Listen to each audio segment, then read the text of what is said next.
Silakan yang berhormat Kanga. Bismillahirrahmanirrahim. Alhamdulillahirabbil alamin. Nahmaduhu wa nusalli ala rasulil karim. Terima kasih Datuk Yang di-Pertua. Lebih kurang 22 tahun lalu saya ketika negara kita bercakap tentang perindustrian dan juga perkembangan teknologi maklumat, saya mendapat tawaran untuk menyambung pelajaran dalam bidang perhutanan. Jadi pada waktu tu saya sudah tentulah blur, kita blur sebagai orang muda waktu tu. Kita pun sebenarnya nak terlibat, nak jadi jurutera, nak jadi arkitek. Tapi bila kita dapat dalam bidang perhutanan ni, kita tak tahu apa kita nak kerja nanti. Tapi bila saya mengikuti selama 3 tahun pengajian diploma perhutanan di UPM, saya jatuh cinta dalam bidang ni dan kemudian saya menyambung pelajaran dalam Bachelor Sains Perhutanan. Jadi saya lama di UPM. Kemudian sehinggalah pada tahun 2007 saya juga dilantik sebagai ketua fasilitator Kem Pendidikan Alam Sekitar Kebangsaan. Jadi bagi saya sudah tentulah isu alam sekitar ni cukup menarik minat saya untuk mendengar dan membahas, dan ia bukanlah isu yang baru dan banyak sebenarnya yang saya ingin perkatakan. Saya ucapkan tahniah kepada Menteri atas pembentangan RUU ini. InsyaAllah saya juga akan menyokong, cuma saya akan membangkitkan beberapa perkara. Saya fikir daripada dulu pun sebenarnya dah banyak isu alam sekitar diperkatakan, dan agak kurang waras jika seseorang itu menolak tentang kepentingan alam sekitar. Kalau kita pergi bertanya dengan masyarakat di luar sana, semua orang akan kata isu alam sekitar penting. Tetapi sekiranya ditanya tentang keutamaan, ke mana, apa dulu yang kita nak buat, sudah tentulah isu alam sekitar ni selalu terperosok ke bawah. Bila nak tanya sama ada kita nak selamatkan alam sekitar ataupun pembangunan, ramai yang mungkin terpaksa memilih untuk pembangunan, kerana pembangunan ni bercakap tentang pekerjaan, bercakap tentang kemiskinan. Jadi sambil kita berbincang tentang RUU ini, kita mesti faham kerangka besar isu alam sekitar ni. Dia tidak wujud secara bersendirian, dia wujud dalam kerangka pembangunan. Dan pengakuan ini tak semestinya lah, macam saya sebut tadi, tidak semestinya ditunjukkan dalam amalan seharian. Walaupun orang cakap alam sekitar penting, kita boleh lihat di mana-mana orang buang sampah sarap, orang buat pencemaran asap, pencemaran bunyi. Malah yang lebih rumit lagi untuk kita kenal pasti ialah pembaziran tenaga. Hari ini kita bercakap tentang perubahan iklim, tentang pemanasan global. Juga ini melibatkan pencemaran pembaziran tenaga. Orang biar elektrik terbuka, itu menggunakan tenaga yang kita tak nampak sebab dia tak, kata proses tidak berlaku di depan mata kita. Dalam banyak keadaan, cara kita menangani masalah ini selalunya bersifat menghukum. Semalam semasa hadir mendengar taklimat daripada kementerian mengenai RUU ini, saya hanya mendengar pindaan-pindaan yang dibuat bertumpu kepada aspek penguatkuasaan. Umumnya untuk meningkatkan kecekapan penguatkuasaan dan memberatkan lagi jumlah dan juga jenis denda. Justru itu saya ingin bertanya beberapa perkara terkait aspek ini. Yang pertamanya, memandangkan isu alam sekeliling ini pelbagai dan luas. Yang pertama, berapakah jumlah penguatkuasa yang sedia ada, dan adakah kementerian bercadang untuk menambah bilangan penguatkuasa ini? Sebab semalam saya dengar pun sampai kata pencemaran di laut pun kena pakai penguatkuasa daripada Jabatan Alam Sekitar. Jadi adakah ini akan ada peranan bertindih dengan agensi-agensi yang lain? Jadi peranan bertindih juga mungkin berlaku apabila melibatkan pihak berkuasa tempatan. Jadi saya nak tanya tadi tentang pertindihan bidang kuasa dan kemungkinan berlaku hukuman berganda, itu double jeopardy. Jadi saya berharap kata perkara ini tidak berlaku lah. Kalau dari segi undang-undang, seorang tu tidak boleh dihukum 2 kali atas kesalahan yang sama, kecuali kesalahan berulang lah. Meskipun kurang disebut, saya tahu bahawa sebelum ini ada apa yang disebut sebagai Mahkamah Hijau ataupun Mahkamah Alam Sekitar. Saya lihat ini bagus. Tadi saya buat satu semakan di laman web Jabatan Alam Sekitar, ada kemas kini lah sehingga April tahun ini kes-kes berkaitan alam sekitar yang dibicarakan. Cuma saya dipahamkan bahawa Mahkamah Alam Sekitar ni masih lagi hanya berjalan di peringkat Mahkamah Session, Mahkamah Rendah. Jadi pernah disebut oleh mantan Ketua Hakim dulu, kalau boleh nak jadikan juga kes alam sekitar ni sebagai dibawa ke dalam Mahkamah Sivil, juga dibawa ke mahkamah yang lebih tinggi.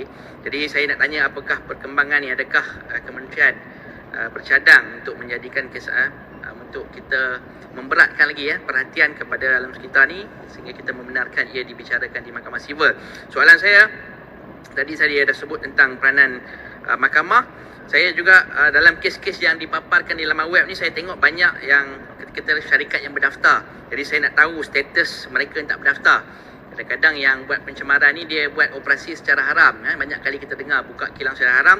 Jadi bagaimanakah mereka ini didakwa, adakah atas individu ataupun bagaimana?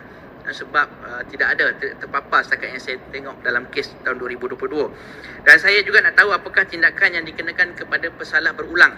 Sebab tujuan kita buat denda dan sebagainya lah tadi disebut banyak tentang deterrence, untuk kita nak mengelak supaya dia mengambil jalan pencemaran ni. Tapi kalau dah berulang ni, maksud dia deterrent tu dah tak terpakai. Jadi apakah tindakan yang kita nak ambil kepada jenis pesalah begini?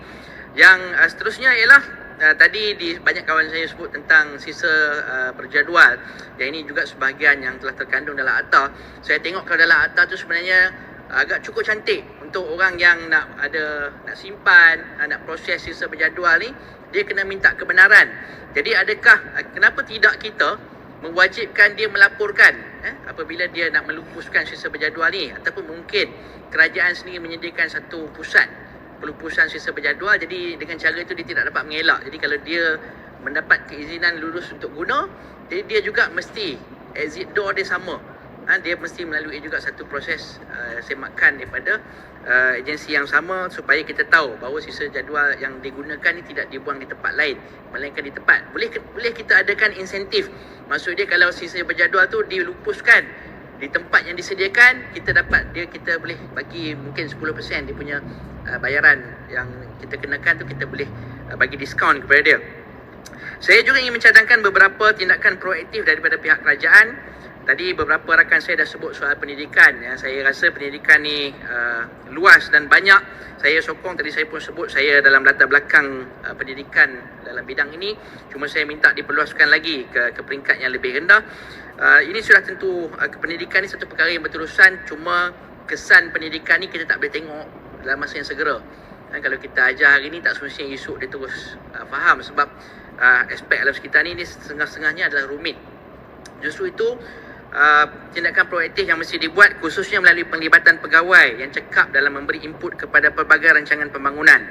Suka atau tidak, selain daripada sikap manusia, rancangan pembangunan juga adalah ancaman besar kepada kualiti alam sekeliling. Tadi saya sebut di awal tadi, imbangan diperlukan kerana hampir mustahil untuk kita menolak pembangunan. Namun pembangunan jenis bagaimana yang kita perlukan. Saya ambil beberapa contoh.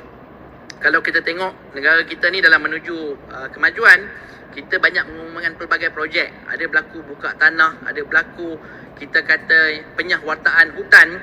Jadi sejauh manakah kerajaan memastikan hutan-hutan yang kita nyahwarta ni digantikan semula? Kalau kita belajar dalam bidang perhutanan, kalau pengusaha hasilan, maksud dia proses tebang pokok, kita ada proses tanaman semula. Tapi kalau dah dialihkan fungsinya, jadi bagaimanakah kita memastikan kawasan yang sama luas diganti? Saya bertanya ini kenapa? Kerana kalau kita ambil salah satu contoh isu yang sebenarnya mungkin jadi bom jangka kepada kita, iaitu hutan paya gambut. Pada tahun 1990 kita ada lebih kurang 1 juta hektar hutan paya gambut. Sekarang ni hanya tinggal 0.37 juta hektar. Pengurangan boleh kata 2/3 hutan paya gambut. Sedangkan hutan paya gambut ni kalau kita nak bercakap tentang climate change atau perubahan iklim, dia menyerap 2 kali ganda karbon. Tapi kita diancam oleh kata penyusutan kawasan hutan paya gambut ni. Dia apakah inisiatif kerajaan untuk mengganti? Sebab dia ambil masa yang panjang untuk hutan paya gambut ni tumbuh semula. Dan seterusnya, sebagai contoh, bila sesebuah kawasan perumahan dibuka, tadi saya cerita pasal pembangunan, adakah kita juga mengambil kira persoalan pencemaran udara? Kalau kita tengok kawasan perumahan ni, kadang-kadang ada yang terlalu dekat dengan jalan, ada yang kita kata ada laluan kata kereta api dan sebagainya. Adakah ini juga kata mengambil perlukan komen daripada Jabatan Alam Sekitar, kerana sudah tentulah pencemaran udara ni juga akan membawa kepada isu kesihatan yang lebih luas. Saya percaya satu lagi tindakan proaktif yang penting mesti mengambil kira juga apa yang pernah disebut oleh ahli ekologi yang terkenal Gareth Hardin, yang selalu disebut di banyak tempat lah, tentang tragedy of the commons, yang menjelaskan faktor hak kepemilikan sebagai faktor yang penting dalam mendorong sikap manusia untuk menjaga alam sekitar. Kalau kita perasan, pencemaran ni banyak berlaku di kawasan awam. Sebab apa? Sebab dia tak rasa tu tanah dia tak rasa udara tu dia punya. Jadi kalau dia buang di sungai tak apalah, nanti kerajaan bersihkan lah. Buang rokok tengah jalan tak apalah, nanti pegawai PBT akan bersihkan. Sebab apa? Kalau cuba dibuang sampah di rumah dia mesti tak nak, dia mesti tak mau. Kerana sebab dia ada hak pemilikan terhadap properti tu. Jadi dia nak supaya benda tu elok. Jadi ini mesti dilihat oleh pihak kerajaan, kerana saya nak tahu banyak denda-denda yang kita sebut ni, sikit lagi yang di-Pertua, banyak denda-denda yang kita sebut ni adalah denda yang mana apabila bayaran dibuat, kerajaan yang dapat. Tapi bagaimana pula dengan mangsa? Mangsa daripada pencemaran. Kalau kita tengok dulu Sungai Kim Kim, ramai mangsa. Adakah mereka mendapat pampasan yang sewajarnya? Sebab apa yang kerajaan buat hanya dapat dari kerajaan. Tapi bagaimanakah dengan nasib mangsa? Yang kedua, saya mencadangkan kerajaan juga memperkenalkan insentif peralihan. Jadi syarikat-syarikat yang menggunakan teknologi yang lama, yang tidak mesra alam, jadi kerajaan kena bagi insentif supaya mereka dapat segera beralih kepada teknologi hijau. Dan yang ketiga, yang terakhir yang di-Pertua, saya minta juga, sebab banyak kita sebut kuasa dalam berkaitan dengan tanah, hutan ni adalah kuasa kerajaan negeri. Jadi adakah apa-apa insentif kepada kerajaan negeri untuk mereka mengekalkan kawasan hutan yang ada? Jadi saya, kalau boleh saya nak tahulah, sebab apa negeri banyak nak maintain, nak buat penyelenggaraan tak boleh buat sebab bidang kuasa dia kecil dalam segi mendapatkan hasil kerajaan negeri. Jadi kita kerajaan persekutuan kena memainkan peranan proaktif untuk menambahkan hasil pada kerajaan negeri dengan cara mencapai objektif yang ditetapkan oleh persekutuan. Itu saja daripada saya. Sekian, terima kasih yang di-Pertua. Sekian, Assalamualaikum warahmatullahi wabarakatuh. Sikit berkaitan yang tadi tu. Kita mungkin dalam kes air kita senang lah, kita tahu kalau ada kilang haram ke tak haram ke, pencemaran kat situ kita senang untuk kenal pasti pesalah. Tapi kalau macam pencemaran udara, misalnya kilang, mungkin kedudukan kilang tu tak sesuai, asap dia keluar hari-hari, penduduk sekitar mungkin dia tak terus sakit esoknya, tapi kesan daripada pencemaran tu untuk sekian waktu, mungkin ada hari dia bahan yang dalam asap ni yang tak sesuai. Jadi macam mana kes macam tu kita nak ambil tindakan untuk mangsa lah. Itu satu, Menteri. Yang kedua ni, harap tak salah tafsir sebagai politik lah, sebab di Perlis ni banyak masalah air, dan saya tahu di Kelantan juga.